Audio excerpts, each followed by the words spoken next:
Hey guys, what is going on? Welcome to a new video. This is going to basically just be a rundown on an explanation of how to succeed with upgrading your car in F1 Manager 2024. Now, this is a brand new game, it's just released tomorrow, so I'm here to kind of help you guide on what to look for, what to upgrade, and what to focus on when you're upgrading your car and you're wanting to compete with the championship. Now, obviously, I've taken the tractor that is Alpine here. This is basically going to give us a basis towards what to upgrade and how to look at a car and see what to fix here. So the first thing we can notice, we have car performance over here on the right, but the main thing we're going to want to focus on when you're upgrading your car is the car analysis tab. Under here, we're able to go through the different tabs and see performance on each individual part on the car, ranging from powertrain, which is not going to be that important until it's time to change powertrains at the end of the season, or you're creating a My Team and you're starting with a brand new engine, so you get to choose from one of the main four: Mercedes, Ferrari, Renault, and then Red Bull. Now, Ferrari seems to be the best bang for buck at the moment. They have great fuel economy. They're only getting beat by Renault. Their reliability is pretty good. They get beat by Mercedes and Renault, but they still beat Red Bull in that area. And then they have 95% peak power compared to Red Bull's 100, Mercedes 80 or 85, and then Renault's 80. So those are some important metrics to kind of watch for that, but powertrain and anything velocity related is not going to be super important to the development of your car. So we are going to have a look at the chassis real quick, and we'll be able to see like a grid average. So we have kind of mid stats when it's come to like drag reduction, DRS, cooling, airflow middle, and stuff like that.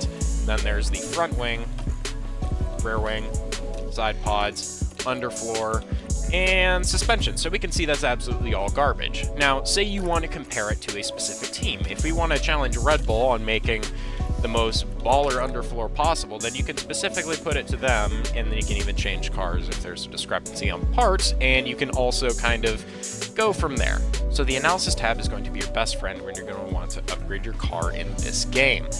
Use it like a hawk, do research before you design each and every part.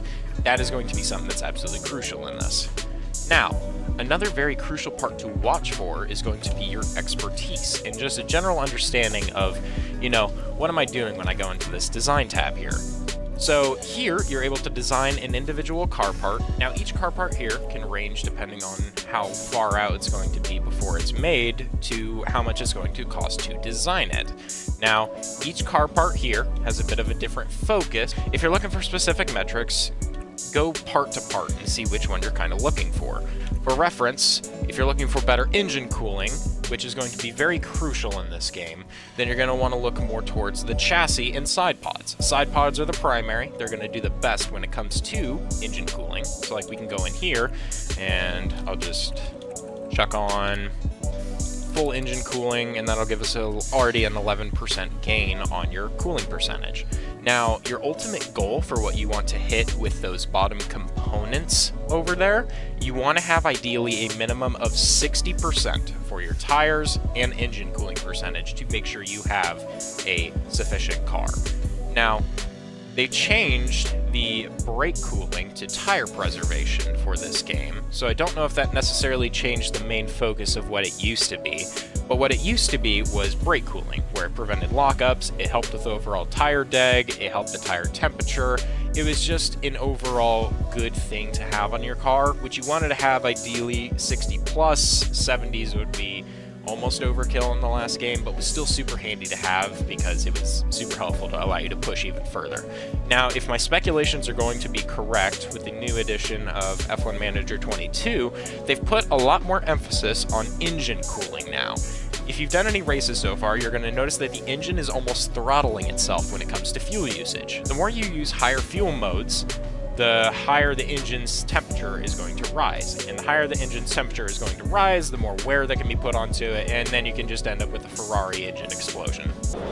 No! So that is pure speculation on my end, but I fully believe the more engine cooling that you upgrade on your car, the higher your percentage. Overall, the better your car is going to be. The more you can push on real pace, the more you can push on higher fuel modes, get more out of the car, and not overheat your engine. So that is going to be a very crucial part for this game.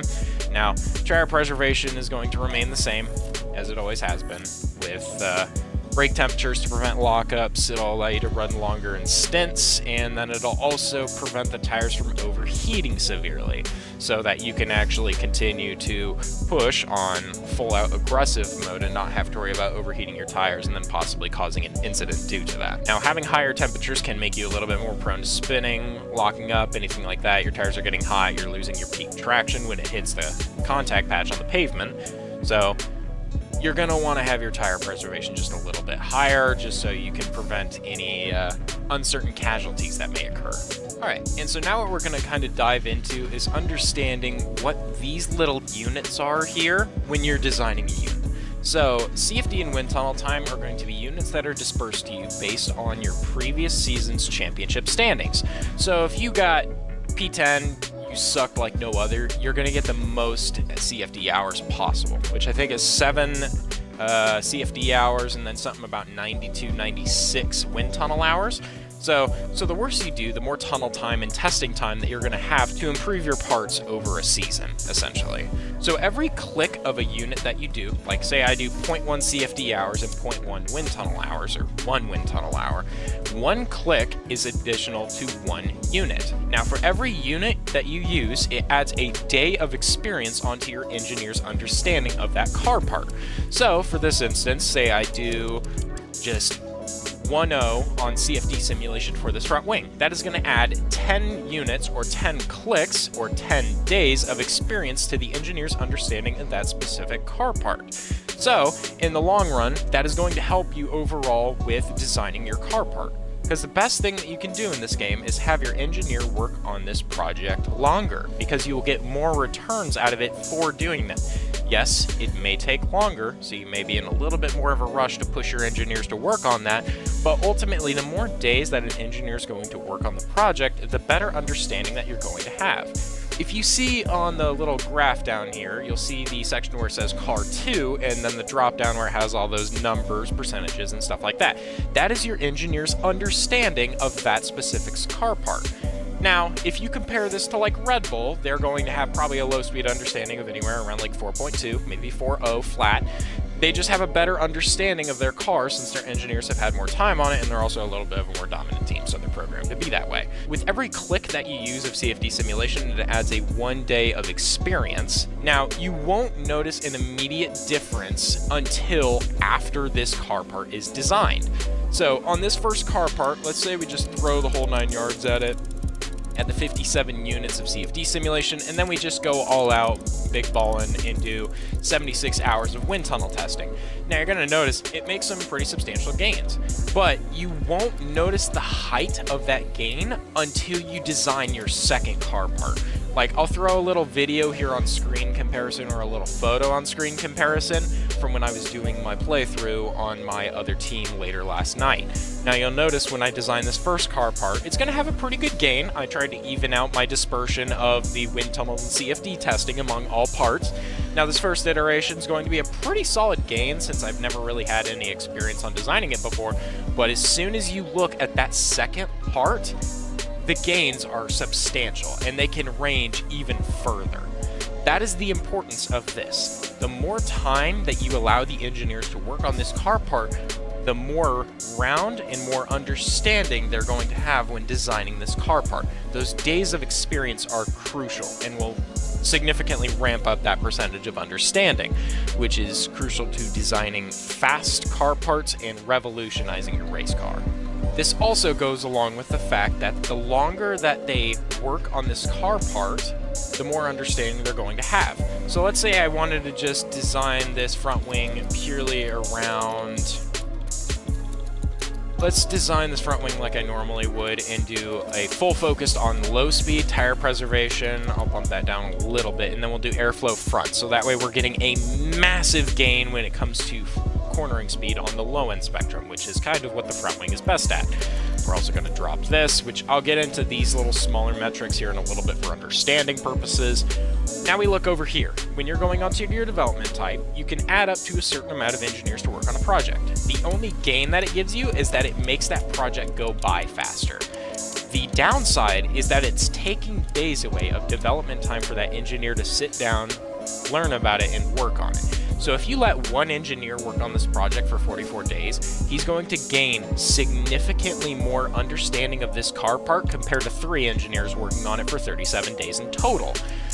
So it's a fun game of, do you want this car part to come faster but with less understanding in the long run, or do you want it to take longer and have a more thorough understanding of that car part later in its development phase? Now, another thing to watch for is going to be your approach. You can see the little bar graph in the middle kind of explaining how an approach judges what's going to happen to your car, essentially, and how the impacts of this is going to happen. So, in the approach here, normal is typically what I go with after designing the first car part. Why after the first car part, you may say? I go intense every single time. Now, you can look in the bottom right, that is a substantial price difference, 1.8 million to 5.4. How can you justify that? Well, there's actually a pretty good performance gain when you go and do intense. So when you do intense development, it adds a 1.5 times experience gain on that specific component. So if you're making your first car part and you have a already substantial gain, you have a lot of CFD going into it, if you do intense, that's going to be a 1.5 times multiplier onto that car part to give you a further experience gain for that next project. So I always do the intense upgrade for the first variant of a car part that I make each and every season. And then we'll see the gains roll in on that second part. Like, I'll just go ahead and back up real quick, and we're going to go ahead and design this front wing here. Now, you can already see the gains that it is compared to the first iteration on that side. We're going to go ahead and do one engineer, and then we're going to do an intense approach, just so you guys can see the difference on a full CFD simulation and an intense build. One thing to always consider and remember when you are doing these upgrades, you don't have to do intense. Some people opt not to because the gain isn't worth it to them, or spending the extra money out of your cost cap is not worth it. I do just for that very first variant, and then I will continually build off of it with the next iteration, and then I'll do normal development usually for the rest of the season until research opens, which that's another topic I'll be touching on here in a quick moment, so you can help design a very dominant race car going into your second season. So the things that are going to roll over into the second variation of that car part being designed is going to be that intense design gain. So if you do that 1.5 times boost, that's going to roll onto your second part, and then also any CFD and wind tunnel simulation. Those will add those little days or units of experience and understanding. They will automatically get moved over into the second iteration of your part. There is also one other category that I kind of neglected to look at, and it is going to be the rushed development, which is literally just what its name means. You're going to spend 1.5 times more money to go ahead and rush that car part in a few days earlier, while sacrificing your overall understanding of that car part. It's the same argument of using all your engineers. It's just not going to bring as much intellect and understanding to the next iteration of your car part. Now, the typical important metrics to watch for when you are creating your build of your race car, there are a couple that are going to be absolutely crucial when it comes to developing your car and making it very solid. The ones you're going to want to watch for is, of course, every type of cornering possible, low, medium, and high. You're going to want to upgrade your engine cooling, your brake cooling, or tire cooling.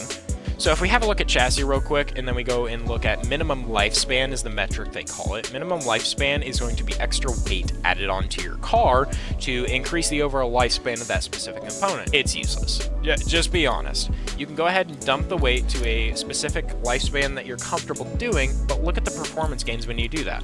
It went from a very small gain just off of pretty good stats otherwise, to just adding a ton of points when it comes to some of the metrics of like cornering, top speed, acceleration, efficiency, and all that.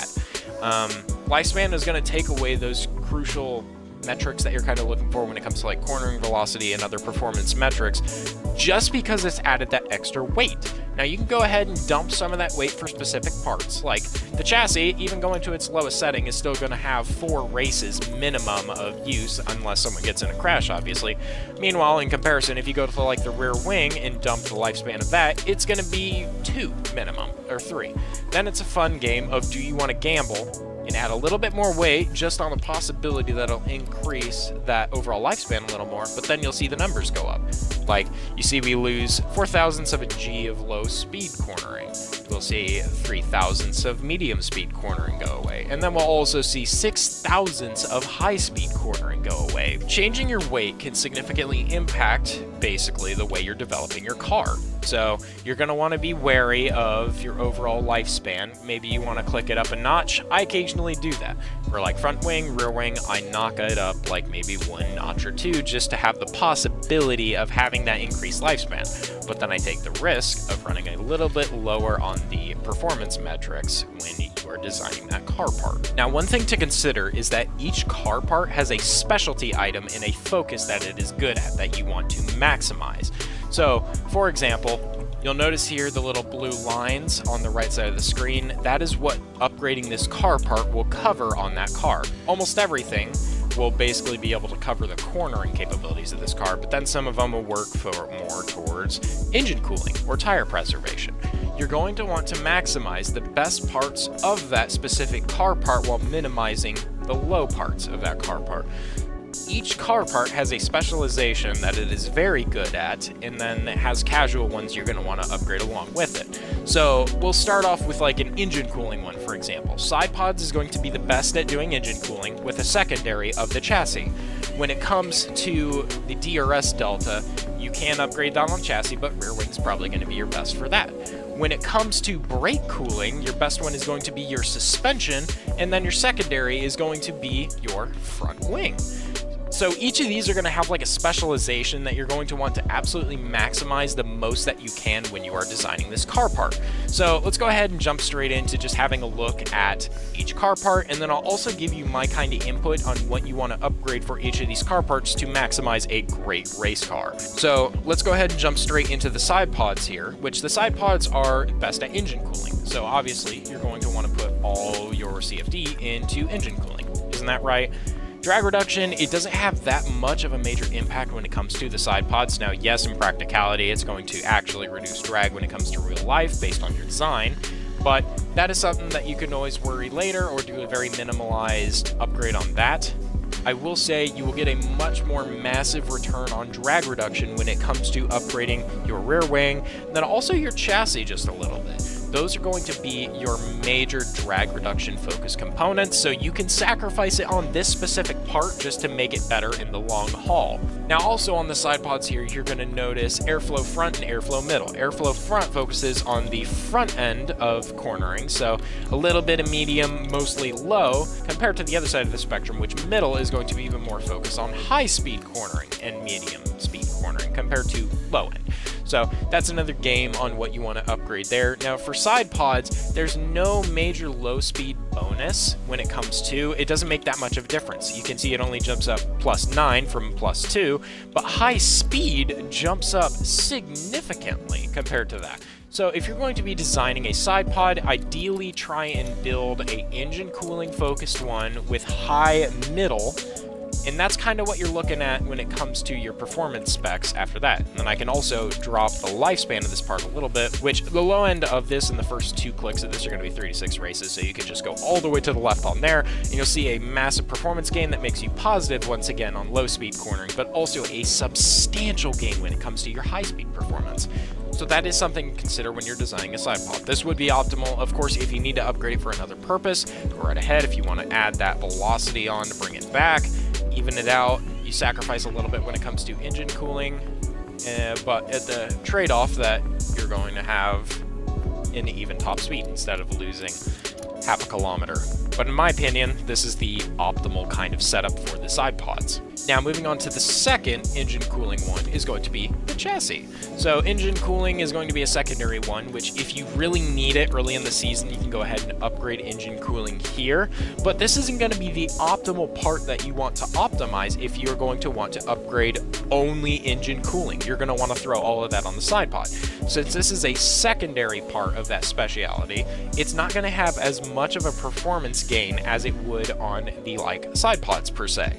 So on here, engine cooling is not the biggest focus that you're going to want to work on. Instead, chassis makes phenomenal gains when it comes to drag reduction, but also the middle airflow to help with medium and high-speed cornering. So you can drop down the DRS effectiveness if you'd like, upgrade the drag reduction, make cooling still exist, and then just upgrade your medium cornering, and you have phenomenal high and medium speed gains out of that specific car part. So that's just a fun little metric that you can kind of play around if you want to even it out with like just a marginal gain on cooling while still having a phenomenal gain on top speed. I need to also drop the chassis a little bit because the low end's 4 races, so it's still phenomenal. That's kind of the metric that you're looking at here. If you don't care about engine cooling on this part, since it's a secondary and it's not going to bring in the most gain compared to like a Sidepod per se, which the Sidepod, for reference, brought in 15% gain when you were upgrading that one, and this one's only losing 3% if you drop it all the way down, which then absolutely buffs these upgrades that you see here. So you can see that like the top speed has jumped up almost an entire kilometer an hour because you're able to straighten line the chassis, and then also cornering has had a massive gain. Now, low speed corner, it's not a crazy gain. Medium speed, that's pretty good, and then high speed is just ridiculous. So that's already a pretty good setup that you can run with if you want to, and then if you don't feel like you want to upgrade top speed at all, since engine basically dictates the entirety of your speed of your car, then you can just go ahead and upgrade the engine cooling. As you can see here, compared to a 15% gain on the side pods, you're only getting a 4% gain when it comes to the chassis. So is that something you really want to invest your money and time in? Do you want to keep that even? Do you want to upgrade the drag reduction a little bit? That's something that you can also consider. Now another bit too, there is DRS delta that you can upgrade on here, but the gain is not going to be as substantial as it would be with the rear wing, which now we're going to jump straight into. And now we are jumping straight into the rear wing here. So the important metrics to watch for on the rear wing is going to be drag reduction and DRS delta. The rear wing basically entirely dictates that. That's going to be your most important things. Now, downforce is not going to be a very substantial thing to it. It doesn't change that much. So that's something that you'll have to kind of decide on. Is it worth it? Are you making a ridiculously high downforce rear wing for like Monaco or Singapore or any of those really demanding circuits on overall speed? So that is something to consider. Now, the metrics that I have it currently sitting at, we have a little bit of a gain on drag reduction, 0.5 kilometer, so it's not that much of a gain. Most of your gain from that is going to be on the chassis. DRS delta, 10% with that maxed out. We want to just dump the top speed a little bit, that's going to gain even further. And then I've neglected to dump one thing, and that is the dirty air tolerance marker. Now, if you have a very slow car, you're starting from the back of the pack, you're constantly in DRS trains, you're just not fighting towards the front where you're having to consistently overtake cars in the middle of the pack, you're going to want to put a little bit more development time into airflow sensitivity, because this will help with dirty air tolerance. This will prevent any major losses of downforce points when you're following in the dirty air of another car, and then this will basically also help you just basically cut and sweep through the field. Now, again, the minimum percentage you kind of want to hide on that is around 60% for a good car. That 60% is going to hold pretty solid when it comes to having a good DRS effectiveness, a good dirty air tolerance, good tire preservation, and a good engine cooling system. Ideally, try and shoot for 70, but for something like dirty air tolerance, if you're a back marker, you're going to want 60. DRS effectiveness, you can always have higher. It's always great to have on your car. Tire preservation and engine cooling, you can always have higher, but the bare minimum I would go with is a 60% gain. 70 is optimal. Anything higher than that, you're just making a baller car. Now, if you're starting at the front of the pack, say you just wanted to go with Red Bull because you wanted to have some fun, then you can go ahead and dump that airflow sensitivity. It's not going to be important to you. Now, you can see the substantial gain of DRS delta from that. If I drop drag reduction all the way, so it's just a gain on DRS, you're still gaining a decent bit of cornering effectiveness on this car, but you're also gaining 70% DRS effectiveness with this. The rear wing is kind of a game here, along with every other part of what you want to sacrifice for a gain.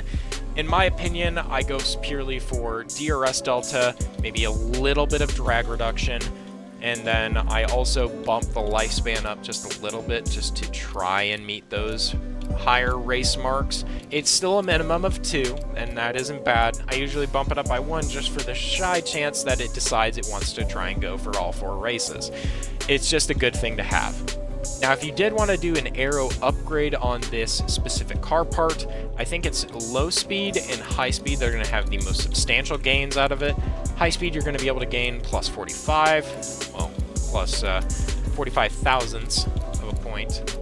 You're only going to be able to gain just shy of 20 on that, and then medium speed will be able to gain a significant amount too. So medium high speed are kind of going to be your go-to downforce points if you want to make a downforce upgraded wing for your next design. So I'll leave that choice completely up to you. That's really what you want to focus on with your design. If you're pretty happy with your overall cornering capabilities, you can go ahead and dump that down and then focus on purely drag reduction and DRS. So that's kind of my two class setup recommendations that you can go ahead and have a look at for yourself. We are now going to look at the underfloor.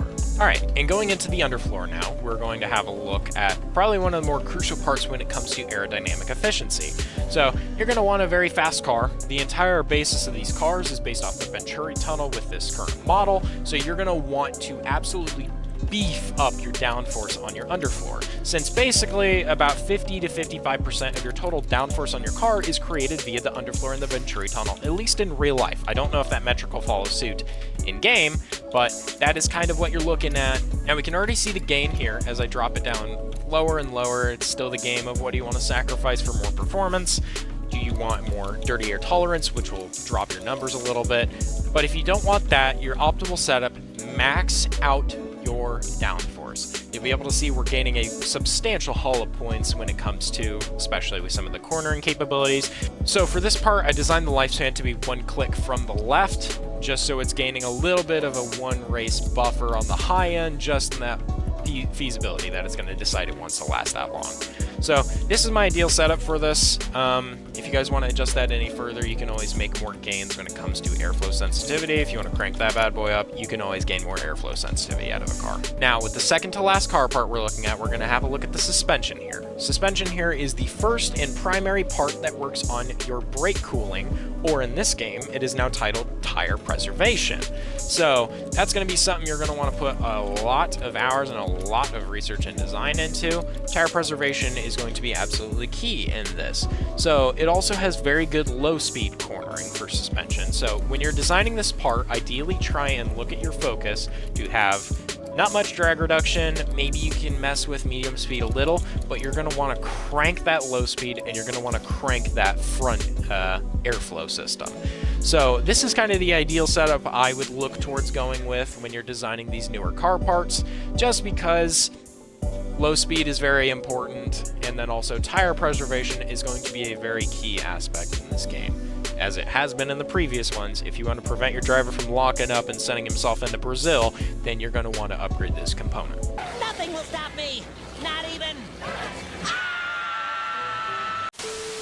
If you don't want to do any aero upgrades for that, and you just want to put a lot more effort into the overall design of the tire preservation, then feel free to go for that too. This is just a world where you basically need a little bit more help with the overall aero efficiency of your car. So if you don't, feel free to go right ahead and skip that suggestion, but your main and important feature of your suspension is going to be that tire preservation. So looking at the front wing now, the most important metrics that you're going to want to cover here is the front airflow and then also the low speed cornering. Now, the front wing is the secondary subsidiary to the cooling tree, so you can up the tire preservation on here. It's not going to make that much of a gain. If you want better tire preservation, look here, but ultimately suspension is going to be your best for that. Now, the actual main focus of the front wing you're going to want to put all your time towards, and what you probably are putting your time towards, if you're smart, is going to be low speed cornering.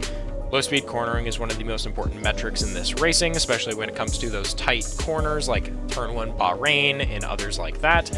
Low speed cornering is going to be your best friend. You're going to want to upgrade this, and this is the part that's going to give you the best gain on that specific metric. Now, this is again the fun gambling game we all love so very much. Let's just say we want to make this a low speed focused car. You just upgrade the airflow front, down everything else. You can basically make a car part that's making 12/100ths worth of a gain on low speed cornering, with a pretty good gain on medium speed cornering also.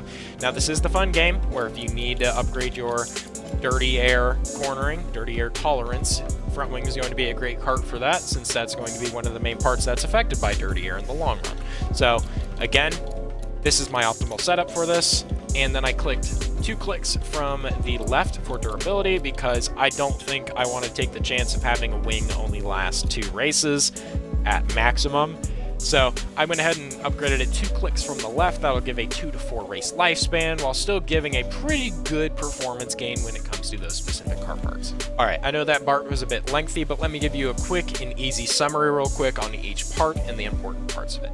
Chassis is the second engine cooling part, makes good gains with drag reduction and airflow middle for medium and high cornering. Front wing is great for brake cooling. That is the second part of brake cooling, so it's not going to have the biggest gain, but it still helps a lot with that. For front wing, you're going to want to focus all your development time on the airflow front and low speed cornering, maybe dirty air if you need it, and then brake cooling if you want to add even more. The rear wing, the most important parts of that is going to be drag reduction in the DRS delta, and if you want to, you can add better high-speed cornering just for a more fluid overall package. Now for the side pods, that's going to be the primary for engine cooling. So if you want to upgrade your engine cooling, this is the part to look towards. There's no major gains on low speed bonuses, so if you want to upgrade any other metrics besides engine cooling, look towards middle airflow. That's going to be your best friend on this car part. Underfloor. This is all cornering. Drop almost everything else unless you want to add dirty air tolerance, but maximize low, medium, and high speed corners while dropping off everything else. And for the final car part, we have the suspension, which its primary is going to be brake cooling. Now, this is a car part that's great for low-speed cornering, and then you can also upgrade the airflow front to make it a very good and efficient low-speed cornering car part, but brake cooling is going to be the primary focus that you want on this car part. And just to wrap up this conclusion portion, I'm just going to quickly explain the importance of tire preservation, engine cooling, and that extra weight real quick, just so you know. The improving tire preservation will prevent lockups of your dryers, help tire temperatures so they can push harder without any issues, and it'll also prevent increased tire wear, especially as the tires get hotter, they won't get worn out as much. Engine cooling is going to be super important when it comes to preventing wear on your engine, gearbox, and ERS system. And in F124, there's the new system that is the engine temperatures under fueling, so I'm pretty sure, like I'd say a solid 98% sure that with better engine cooling, it's going to allow you to run in the higher fuel modes without skyrocketing your engine temperatures and risking making a cooked dinner 5-course meal out of your ICE. So good and tasty. Then of course, the extra weight just adds durability. I typically try and minimize that as much as I can. That is just the main focus for that. Okay, and for the last part of this video, I'll add on a video in a later portion of it, but for right now, let me just go ahead and kind of talk through the research system. So the last and most important part of upgrading is going to be your research and development to counteract the rules and regulation changes. Now, about the mid-season mark, you're going to get a message saying, hey, we have new regulations, vote on them. And those votes can range from downgrading one specific part or downgrading absolutely everything, which sends you into panic mode, and then you have to upgrade each car part to prevent overcooking or to prevent losing your gain on that specific car part. Now, you will be able to vote between 2 separate systems, a more severe and a less severe option. It's really up to your choice what you want to do there. Now, to see how that's going to affect you, you're going to want to go all the way to board, and then in the bottom right, under the team principal profile, you can see rules and regulations. You're going to want to click into there, and then as soon as the new 2025 changes have been made, you'll be able to click on these little subcategories and see exactly what the changes on each of these specific places. Like, as soon as it says, like, let's say there's a massive aerodynamics overhaul on the car. Okay, so that means that for our next car part, we basically have to go along and change or adapt each of the car parts that has good aero efficiency. And to wrap everything up, as we can see from the regulations board, you'll be able to see exactly what we are losing in terms of performance and pace for the new regulations. That'll kind of give you your baseline on what you need to go and manually upgrade yourself. So, as you can see on the regulations board, we're going to lose high, medium, and low speed downforce. And then you can go into the research division of everything. You're able to see exactly what you already made up with parts, like, for instance, the downforce on low speed for our suspension system. We're at 3.8 kN of understanding, and we're going to lose 0.08. So We need to be able to counteract that, which with research and diving a bunch of CFD simulation into it is going to be able to overcome that real quick. Now, another last second tip before I go ahead and wrap this video up. The best way to make the research that you do efficient is to use all of your CFD and wind tunnel time into research. It has a significantly larger effect during research compared to the design phase. Focus each part's key focus again to make sure you succeed with the creating a new part. So, of course, chassis is going to be fast with drag reduction. They're going to be good with secondary engine cooling, side pods, first engine cooling, rear wing, drag reduction, and DRS effectiveness, stuff like that. Make sure you focus on those key features, but make sure you cover off the parts that are losing performance, like the medium, low, and high speed cornering in this update. You can make yourself into Aston Martin and make a massive leap into the standings with the right amount of development and also right amount of preparation when you're doing your research. So make sure you do your deep dive of that and put all your focus into that, and make sure you build a very dominant race car for the new regulation changes. Now, I hope you guys all enjoyed. I wish all of you new team principals the best, and if you have any questions, feel free to leave a comment. Thank you guys for joining this video. Thank you guys for sticking around, and nothing but the best of luck for you new managers. Have a good night, guys.